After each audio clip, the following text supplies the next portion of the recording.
Hello again, whiskey fans. Here with Jefferson's. You can see from the little tag that I paid $42 for it. That's a little higher than I understand it would you'd usually go for. I understand we usually go for around 30. Online, it's priced at 33. I've heard you can get it for around 30. But it's never been in my area before. At least since I moved from Kentucky, and so and oddly enough, when I lived in Kentucky, I wasn't a bourbon drinker. It's actually quite depressing to me. I drank Makers in Woodford, and out there as I recall, but not as much as I have since I moved south. But but I paid the premium so I could try it. And this is what it looks like. Now, Jefferson's I reviewed their rye and I really like it. This is their bourbon, and they are known for what I would call super premium bourbons. And I've had one of their super premium bourbons at a bar in Seattle, whiskey bar, and I can't recall how good it was. It didn't blow my mind, let's just say that. But typically, the really, really expensive whiskey don't know. I'm sure it was good, but I'm thinking, God, I paid a lot of money for that, and that makes it taste less sweet to me. I'm that kind of guy. Some people, the money makes it sweeter. For me, it just adds tannins to the flavor. So here we go. But anyway, I'm looking forward to having enough money that I can buy a bottle of it at some point, and we can try it. But anyway, here we are. This is what it looks like. Of course, a little light compared to some other bourbons, but it's clearly been aged enough. Nice. Can kind of smell a little. I mean, I don't know this, and I could be totally sticking my foot in my mouth. And I kind of get a rye and vanilla.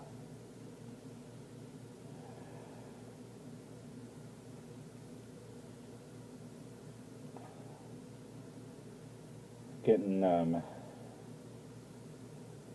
just something. That's pretty much it. Maybe a little caramel in there, but don't know. My first slip is.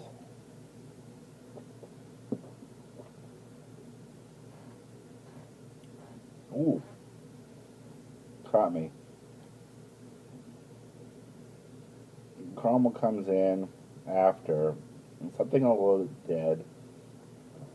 Certainly a little bitterness there, a little tartness, and then a sweetness, and didn't like the tartness very much. By the way, I hate this. Now, in this case, it's probably true. Jefferson's known for their, craftsmanship. But that's another word that is used by bad whiskey, very small batch. So because brands like Jefferson's use it, premium brands use it, very non-premium brands are also using it without, the straight word that tells you it's been aged long enough. You've got a lot of crappy whiskey starting to float around for very high prices, guys. Be very careful when you buy a whiskey. If it's a bourbon, make sure it's got that word on it at the least. If it's not a bourbon, it's much more dangerous. There's several things the bourbon has that protect you, and that's the law that you can't color it. It's got to be at least 50% corn, so you kind of know what it is. And if it says straight, for them to put that word on it, it has to be in the barrel for 4 years. And so, those laws protect you as a consumer, and so you can know what you're getting, and it's harder for bourbons to fool you than, say, Scotch.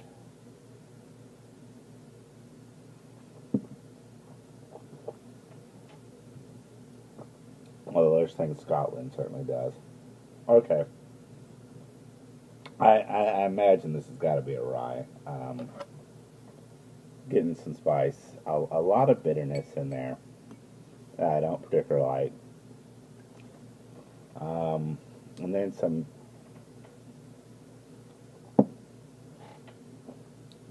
It's a very fierce whiskey. It almost feels like, I mean, again, almost in a strange way, the way it's kind of going at me, it feels like maybe it needed more time in the barrel. Could be wrong, but it just doesn't feel tamed as I would expect. I mean, I'm kind of looking at it to see if I can find, maybe, I don't know offhand, 41.15, so it's not the alcohol. It may just be that it's kind of,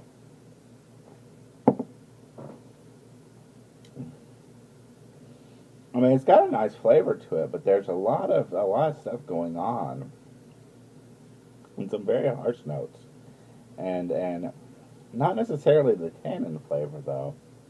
And so my gut feeling here is that this is a little, could be wrong. It smells really opened up now that I've added water, by the way. Very pleasant smell now.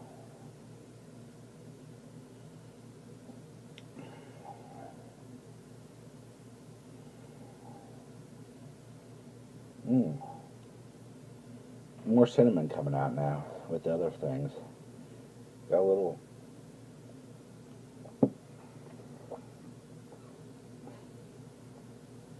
Yeah. Some spice coming out, but some very off notes that I don't like. Certainly not a bad whiskey. I mean, it's almost strange. I mean, I'm going to have to. It's 41.5%, but I'll see if I can't, if cutting it a little bit more won't help it. Maybe it will.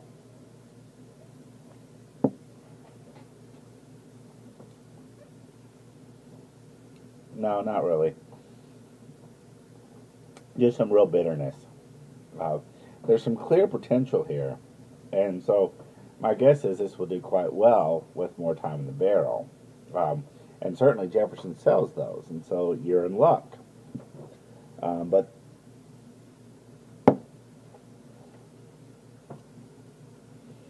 this one's a bit disappointing, to tell you the truth. I mean, there's the same price where I have. Of the two, my gut feeling here is that, and it's pretty strong, that the rye is better. Now, I like rye whiskeys. I wish I could drink them more frequently than I do. I really like rye. I'm a huge fan of rye. But I love bourbon too.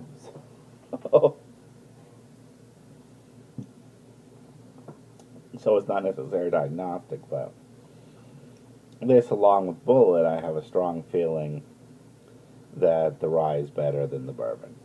Right? And at some point I'll try to review Bullet's bourbon because it is a good bourbon. It's a very rye bourbon, and it's a good one, but their rye is very good. And the Jefferson's 10-year rye was also quite good and well worth trying. And so if I were consumer and I saw Jefferson's and the rye right next to each other, I would recommend the rye. This has got some potential, but I think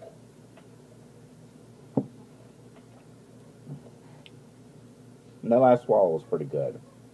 Some kind of like hard to describe, but like a fireball almost kind of taste to it, but the good. I mean, at that last swallow, but a lot of off notes and some bitterness that I don't really like, and so at the price level, I wouldn't get this. I wouldn't. You've got too many good whiskeys at the $30 price or beneath price range, and within $5 of this, both lower and higher, that are just substantially better. And so, given that, I would not recommend this. Not that it tastes bad. If you want to try it, you won't hate it. But it's just there's lots better. Anyway, that's all I got. See ya.